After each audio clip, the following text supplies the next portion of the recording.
Bienvenidos y bienvenidas a esta tercera parte de la unidad 2, donde ya nos vamos a adentrar en los últimos tipos de ciberataques, en los últimos tipos de cibercrímenes, que son los ciberataques de contenido, donde nos vamos a centrar en la ciberpiratería intelectual, como podemos ver aquí, la pornografía infantil en Internet y la difusión de contenidos ilícitos. Sobre todo nos centraremos en el online hate speech, que es la difusión de odio racial, bueno, de cualquier tipo de odio. Pues el odio tampoco... Bueno, no vamos a entrar en estas disquisiciones. La difusión de cualquier tipo de odio a través del ciberespacio, en este caso de Internet. Sin más preámbulos, pues vamos a entrar, porque ya os digo, este es el tercer vídeo de esta unidad y ya estaréis cansados de mí y de las tipologías ciberdelictivas. Vamos a adentrarnos en los ciberataques de contenido. Los ciberataques de contenido, la clave es el contenido que comunicamos, como podemos ver también por aquí. La clave está en la ilicitud del contenido que comunicamos a través del ciberespacio. Como habéis podido comprobar y veremos también a lo largo de esta unidad, bueno, pues la propia configuración del ciberespacio permite que este contenido sea mucho más fácil de difundir a través de este nuevo medio, bueno, no nuevo medio, sino a través de este medio de comunicación. Internet también se convierte así en un medio de edición y comunicación, en el que cada uno de nosotros podemos ser productores de contenidos, y esa producción de contenidos pues evita muchos pasos que se tenían que dar cuando no existía el ciberespacio para poder difundir este material, para poder difundir el material o de pornografía infantil, o poder difundir diferentes ideas supremacistas, diferentes ideas racistas, diferentes ideas terroristas, pero todo eso en el ciberespacio ahora, como nosotros mismos podemos producirlo, y tenemos diferentes ejemplos, como el ejemplo del Daesh, que tenía una productora propia de contenido en YouTube de ejecuciones sumarias y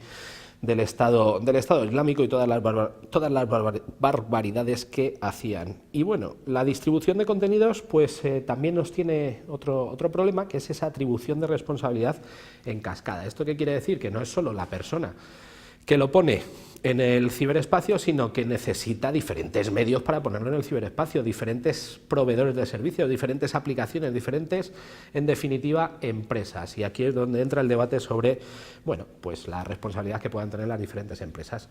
¿Tiene responsabilidad Facebook por haber dejado difundir un vídeo de hace poco, vamos, un vídeo de una matanza en Nueva Zelanda? Pues no sé si tiene responsabilidad. El caso es que se quitó ese vídeo, y también, pues según nos cuentan, Facebook, por ejemplo, pues tiene una legión o un ejército de personas que están atentas, porque no es un algoritmo, sino que son personas que están atentas precisamente a eso, a lo que se pueda difundir a través de esta red social, y proceder a su censura. Pero bueno, en este caso, también avanzando un poquito, y hablando de la ilicitud, en algunos de los casos, como puede ser la legislación española, incluso está prohibida la posesión de este material, la posesión en discos duros, la posesión en cualquier tipo de sistema de pornografía infantil, por ejemplo. Pero eso lo veremos un poquito más adelante. La piratería intelectual, porque como podemos ver en la tabla 2.3, que lo tenéis en la página 102 de nuestro manual, tenemos por un lado la ilicitud de contenido, y en cuanto a la ilicitud de contenido, pues tenemos la pornografía infantil, la incitación dentro del ciberterrorismo, la incitación, y la difusión del ciber hate speech, es decir, la difusión de este odio, de este ciberodio, la difusión del odio a través de Internet. En segundo lugar, podemos dividir este tipo de cibercriminalidad en cuanto a la no autorización para la explotación del contenido, y entra la piratería intelectual. Como os comentaba, esta piratería intelectual, pues lo importante es que se transmite sin el consentimiento de los titulares. Esa piratería consiste precisamente en eso, en difundir diferentes obras sin el consentimiento de las personas que las han creado. También lo veremos después un poquito más adelante. Y por último, pues el descubrimiento de secretos empresariales en cuanto a esa no autorización de la explotación de información o de este contenido. Y por último, en cuanto la ilicitud la tenemos por la víctima que recibe el contenido, y esto afecta a su desarrollo sexual, pues es la pornografía que puedan recibir menores. Y también como una primera parte de un ciberataque posterior que ya hemos visto, que es el ciberabuso sexual de menores. Bien, vamos a avanzar un poquito más. Vamos a adentrarnos ahora en los ciberataques de contenido, en concreto en la ciberpiratería intelectual, como podéis ver aquí. En primer lugar, bueno, pues la incidencia que ha tenido Internet en cuanto a los derechos de autor, pues ha hecho que se produzca una revolución en este sentido, ¿no? Tanto para lo bueno como para lo malo, porque también se pueden difundir de una manera lícita diferentes obras, como pueden ser libros, como pueden ser películas, podemos ver en nuestra casa películas en streaming, todas las plataformas que tenemos de streaming, bueno, pues ha hecho que tengamos un nuevo medio, no tengamos que ir al cine, por ejemplo, para ver estas películas, o al videoclub a recoger las películas, que seguramente vosotros ya ni sepáis lo que es un videoclub, o lo que era un videoclub, bueno, eran cosas muy raras. Y en este caso, esa parte, esa licitud, pues también ha hecho que se revolucione. Lo único que también ha hecho que sea una de las industrias que mayores pérdidas tiene y que mayores problemas ha tenido precisamente con la difusión de la ilicitud de estos hechos, o con la difusión de la piratería intelectual. Realmente está afectada, no sabemos cuánto, porque uno de los problemas que tenemos es que los estudios que se han realizado en este sentido, los datos que tenemos, están realizados por la propia industria, como veremos a continuación, unos datos actualizados de qué es lo que sucede, en este preciso momento, referido al año pasado, pero lo que sí es cierto es que aunque los datos puedan estar sesgados, pues sí tienen pérdidas millonarias. Lo que más se afecta pues es la música, seguido de las películas y por último los videojuegos, aunque luego vamos a ver en datos concretos. Y ahora una cuestión importante y también de cara al examen. ¿Qué es esto de la ciberpiratería intelectual? Bueno, pues es, como tenéis aquí, son formas de explotación ilícita de obras protegidas, la venta de obras digitalizadas o su comunicación pública, es decir, dejarlo en algún sitio para que la gente lo pueda tener a cambio de una contraprestación económica que siempre va a ser menor que comprar esa obra. La evolución que ha tenido esta tipología delictiva, pues desde el intercambio gratuito de archivos, que es lo más frecuente, lo que se produce ahora, tipo torrent, a través de estos enlaces torrent y el peer-to-peer, los protocolos de persona a persona. En los años 90 se intercambiaba sobre todo a través de los canales IRC, que son canales de chat directo. Luego tuvimos programas tipo Napster, que era para esa descarga de estos archivos, y después ya entraron los protocolos peer-to-peer de Mule, Ares, los sistemas en streaming, los sitios de hospedaje como Megaupload, RapidShare, Mediafire y BitTorrent actualmente, ¿no? En el que nos descargamos este enlace y al final pues compartimos nuestros archivos y también descargamos los archivos relacionados con ese enlace. Todo esto también tuvo un punto de inflexión, hablando de esta historia que ha sufrido la ciberpiratería intelectual, y es que fue el cierre de Megaupload por parte del FBI y la detención de sus responsables, sobre todo de uno de ellos que tenía pues beneficios impresionantes, y eso pues supuso un cambio en el que, bueno, pues ya estos sitios de descarga gratuita dejaron de tener actividad. En este caso también es importante el seguimiento que se ha hecho por ejemplo, en España, a través de la Liga de Fútbol, que antes se podía ver cualquier partido, los sistemas que hay ahora, que son sistemas que se están exportando a otros lugares del mundo y se están exportando a otro tipo de industria para frenar estos enlaces de vídeos en streaming ilegales, y está funcionando bastante bien el cierre de esos lugares para que no se pueda ver el fútbol online. Por lo tanto, si queréis ver el fútbol ahora, pues vais a tener que pagar.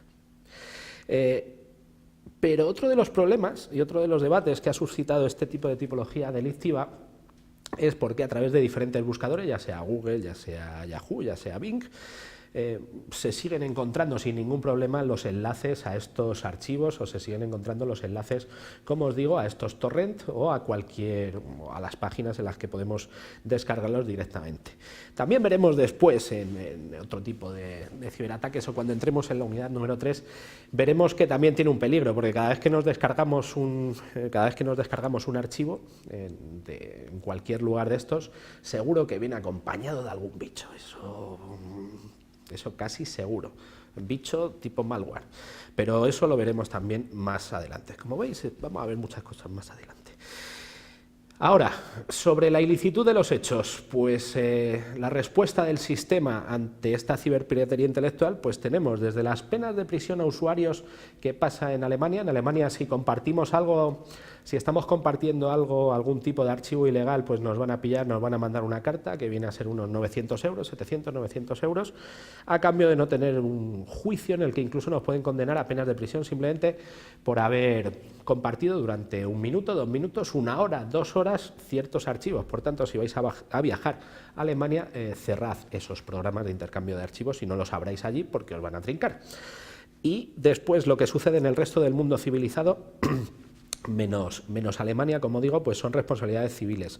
En Estados Unidos, responsabilidad civil no para los usuarios, sino para los lugares en los que se tienen en este sentido pues las descargas.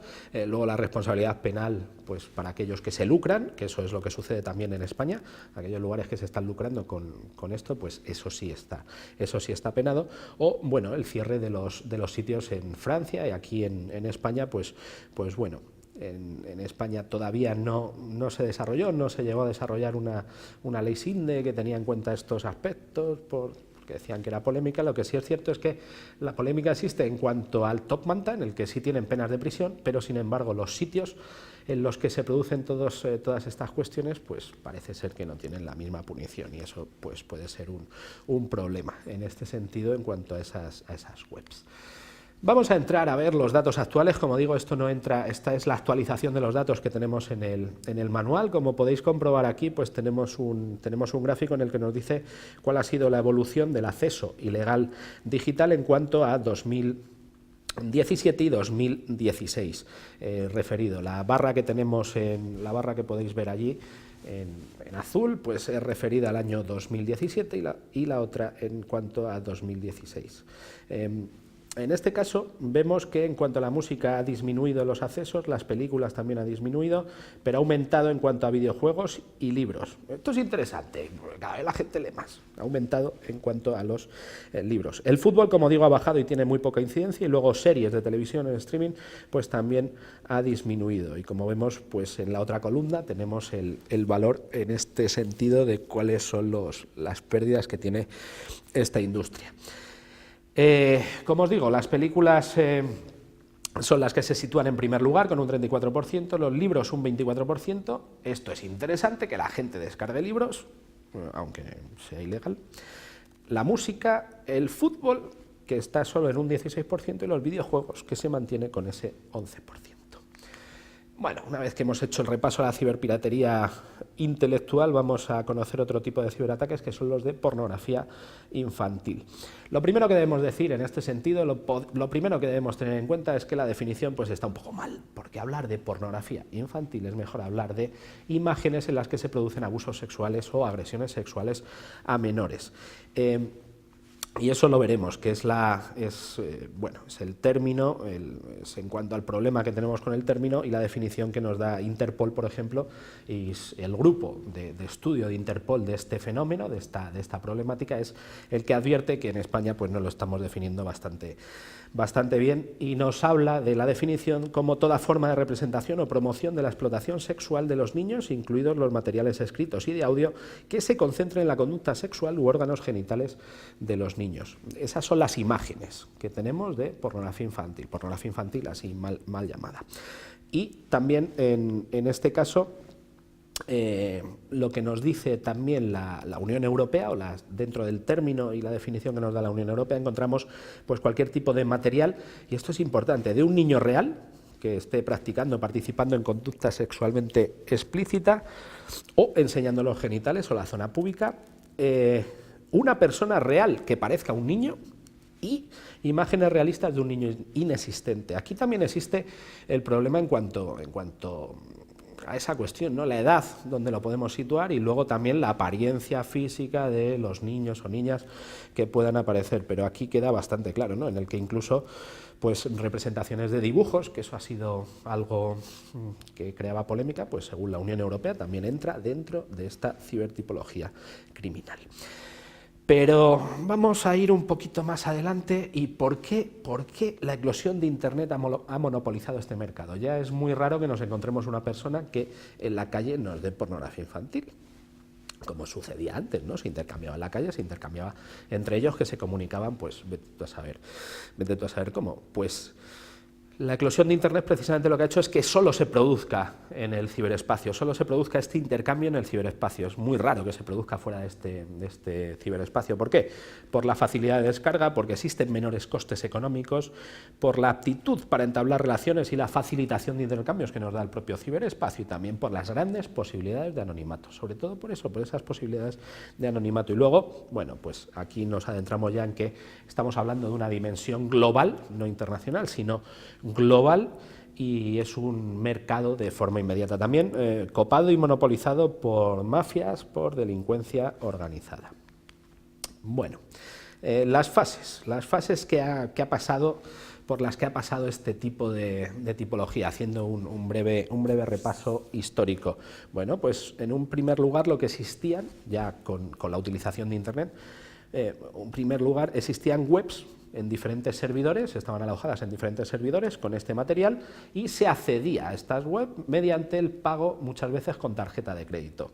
¿Qué pasó? Que esto se trazaba y se localizaba muy fácilmente, sobre todo el pago a través de la tarjeta de crédito, y se detenía a mucha gente relacionada con la compra de este tipo de material en webs.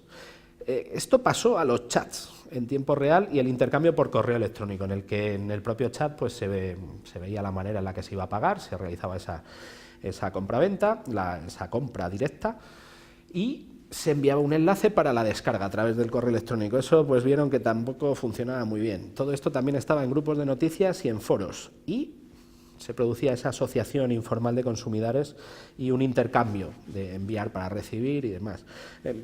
También vieron que esto era complicado porque se podían infiltrar policías y se podía dar al traste con todas estas operaciones. Y entonces descubrieron el intercambio de archivos, ya sea FTP o peer-to-peer, y es como se empezó a distribuir todo esto a través de Mule, a través de diferentes programas que permitían la compartición de este tipo de archivos.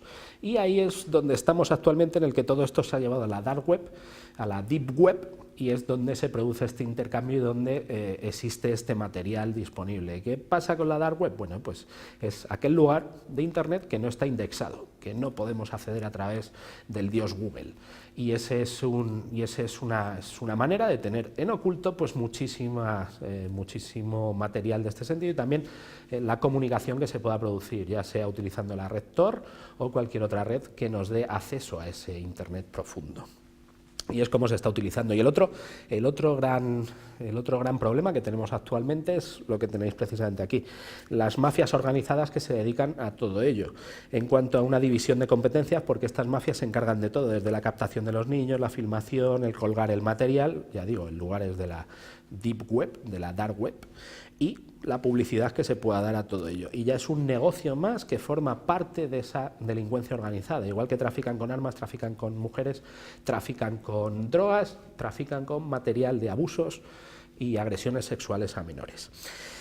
Y todo esto tiene otro problemilla, y es la deslocalización de las fases en todo el proceso, en el que, como hemos visto, no es el mismo lugar donde se obtienen las imágenes, no es el mismo lugar donde se sube, donde está alojado el material, donde están los servidores, suelen ser esos paraísos cibernéticos, y tampoco es el mismo lugar el lugar de consumo. Sobre esto es interesante que tengáis en cuenta una experiencia de Anesbat, que es Ninfasex, en el que se creó una página web ficticia, pederasta, para pederastas, y bueno, pues tuvo bastante éxito, tenía como 60.000 visitas, pero aquí no está lo complicado, sino que esa visita, bueno, la gente entraba, accedía, veía que era un fake y se piraba, pero ya accedía a verlo, y estaba durante un rato buscando, porque lo que hacía la página es que te tenía ahí un poco enredando. Y imaginaos de dónde venía la mayor parte de visitas: de Estados Unidos, porque estos sí son los más viciosos, también por el tema de drogas, no lo digo yo, lo dicen los mexicanos y los colombianos, y España, en segundo lugar, España, con 15.000 visitas. Esto nos da que pensar. Y todo el material donde se recogía, por ejemplo, en los años 2000, donde se producen estos vídeos, donde realmente se abusa y se agrede sexualmente a niños y niñas, además también niños muy pequeños, A partir del año 2000 se vio esa relación con el turismo sexual, sobre todo en países de la antigua Unión Soviética, cuando estaba todo aquello manga por hombro, pero también se ha llevado hacia la captación hacia otras zonas del tercer mundo, sobre todo, y de Asia. Y aquí es curioso, porque el material que se sube a Internet, la mayor parte del material que está por ahí dando vueltas en Internet, procede de Tailandia o de países asiáticos. Como veis, está totalmente deslocalizado en este sentido. Y bueno, ya para ir terminando, el último cibercrimen puro que tenemos, ciberataque de contenido, el online hate speech. Es que me he ido antes porque ya como hemos tenido los ciberataques puros, los ciberataques réplica y ahora estos ciberataques de contenido, que con esto ya terminamos esta primera clasificación, tenemos el online hate speech, que es la posibilidad de introducir contenidos ilícitos en la red casi ilimitada. Y contenidos ilícitos que en este caso pues tenemos por un lado los casos de apología del terrorismo y el que nos interesa aquí, este online hate speech, que es la difusión de odio, que son mensajes racistas y violentos. Y esto tiene un problemilla, es que tiene consecuencias que son muy difíciles de medir porque nunca sabemos a quién le está llegando y quién se está radicalizando, entre comillas, en este sentido. Luego hablaremos de ciberterrorismo más detenidamente en la unidad número 3, pero en este caso nos vamos a centrar en estos mensajes de odio, por ejemplo, los actos que tienen lugar como de supremacistas blancos, por ejemplo. Bueno, pues todo esto se adoctrinan, por decirlo de alguna manera, con todo el contenido que tenemos en Internet. Y por tanto se ha incrementado el riesgo. ¿Por qué? Por el ámbito transnacional y mundial, por la dificultad de persecución a consecuencia de su anonimato. Y de esto, estas organizaciones se dieron cuenta de que Internet permitía sustituir prospectos y folletos racistas por las web y blogs, que eran muy fáciles de hacer y tenían una difusión para millones de personas. Por ejemplo, en 1984 el Grupo Nacionalia realizó una publicación digital que se expandió a través del ciberespacio y que al final pues acabó con el asesinato de una persona. A raíz de esta información, de estos pasquines que se introdujeron en el ciberespacio. Aquí hay que tener en cuenta una cosa interesante, que son las cloaked websites. Apuntadlo bien, que son sitios de ONGs u otras organizaciones sin ánimo de lucro, que están preocupadas por problemas sociales, pero que en realidad lo que nos ocultan ahí pues son problemas, ocultan una ideología racista. Y está, bueno, pues un poco solapado, pero si indagamos un poquito más en esa página web, al final lo que encontramos es que lo que hace es esa apología, ¿no?, de toda esta, de la violencia y del odio racial, en este caso en la mayoría de ellas. También el odio ante otras religiones y bueno, todo lo que nos podemos encontrar en el ciberespacio. Y también debemos tener en cuenta que dentro de esta difusión del odio online, pues entran las campañas contra personas concretas, contra partidos políticos o contra gobernantes. Tenemos el caso de Dinamarca, con un dibujante que al final pues fue asesinado y se difundió a través de Internet pues ese odio. O también lo que tenemos en YouTube, tenemos otro caso de difusión de vídeos en los que pues supremacistas blancos estaban en contra de la creación de una mezquita en la zona cero de Nueva York, y ahí bueno, pues se vertía mucha información en ese sentido.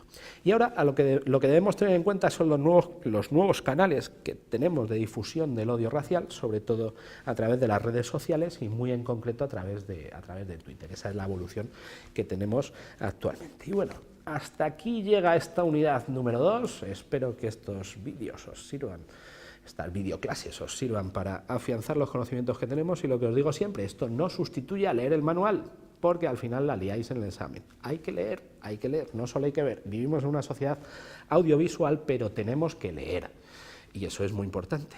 Y si tenéis alguna duda, aquí me tenéis, en el ciberespacio, o en el teléfono, que eso no sé lo que es. Venga, vamos a por la unidad número 3.